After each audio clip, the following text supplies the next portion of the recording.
Le miracle de Lanciano est le miracle eucharistique certainement le plus connu.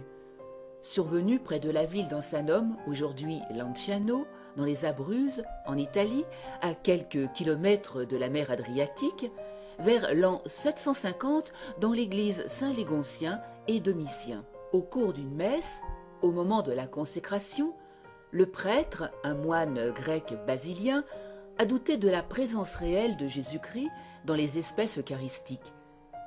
Il passait un moment difficile dans son sacerdoce, mais le Seigneur ne l'a pas abandonné. C'est alors qu'il a vu l'hostie se transformer en chair et le vin en sang. Après un moment de stupéfaction et de frayeur pendant lequel il resta le dos tourné à l'assistance, il se résolut à montrer le miracle à ses fidèles, qui répandirent la nouvelle en remerciant Dieu de l'immense grâce qui leur était faite. Mais ce miracle du 8e siècle, qui s'adressait aux moines et aux gens du village, demeure encore visible de nos jours. En effet, la Sainte Hostie, transformée en chair, et le vin transformé en sang, coagulés en 5 petits caillots, sont restés intacts, sans aucune intervention de l'homme, par l'adjonction de produits conservateurs. Ces reliques de l'église Saint-Légontien et Domitien sont conservées aujourd'hui depuis 1258 dans l'église reconstruite dédiée à saint François. Leur authenticité a été reconnue officiellement par l'église à partir du XVIe siècle, notamment en 1515, 1574, 1637, 1771, 1866 et 1970. En 1970, en effet, l'archevêque de Lanciano et le ministre provincial des conventuels des Abruzzes, avec l'autorisation de Rome, demandèrent au docteur Eduardo Linoli, directeur de l'hôpital de Arezzo et professeur d'anatomie, d'histologie, de chimie et de microscopie clinique, d'effectuer un examen scientifique approfondi des reliques du prodige qui advint 12 siècles auparavant. Le 4 mars 1971, le professeur présenta le compte-rendu suivant. Premièrement, la chair et le sang sont de nature humaine. Deuxièmement, la chair miraculeuse est une chair constituée par le tissu musculaire strié du myocarde et précisément du ventricule gauche. On identifie bien les vaisseaux, des artères et des veines, ainsi qu'un double et mince fragment du nerf vague. Troisièmement, le sang miraculeux est du vrai sang. L'analyse chromatographique le prouve indiscutablement.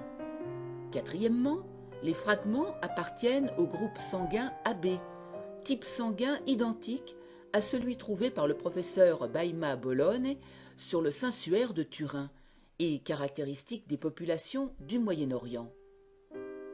Cinquièmement, les protéines contenues dans le sang sont réparties en un pourcentage identique à celui du schéma séroprotéique du sang frais normal.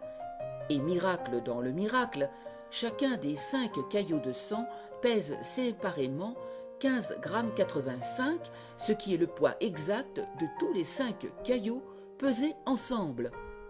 Sixièmement, aucune section histologique n'a révélé la présence de traces d'infiltration de sel ou de substances conservantes utilisées autrefois dans un but de momification.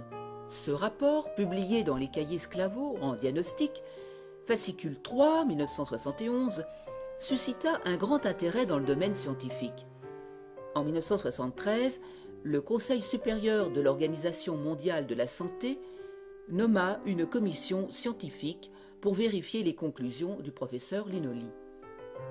Les travaux durèrent 15 mois et 500 examens furent effectués. Les recherches accomplies par le professeur Linoli amenèrent de nouveaux éléments. On découvrit que les fragments prélevés à Lanciano ne pouvaient être assimilés à des tissus momifiés. Quant aux fragments de chair, la commission déclara qu'il s'agissait d'un tissu vivant, répondant à toutes les réactions cliniques des êtres vivants. La chair et le sang de Lanciano sont conservés tels que s'ils avaient été prélevés le jour même sur un être vivant. dans le résumé des travaux scientifiques de la commission médicale de l'OMS et de l'ONU, publié en décembre 1976 à New York et à Genève, il a été déclaré que la science, consciente de ses limites, s'arrête devant l'impossibilité de fournir une explication.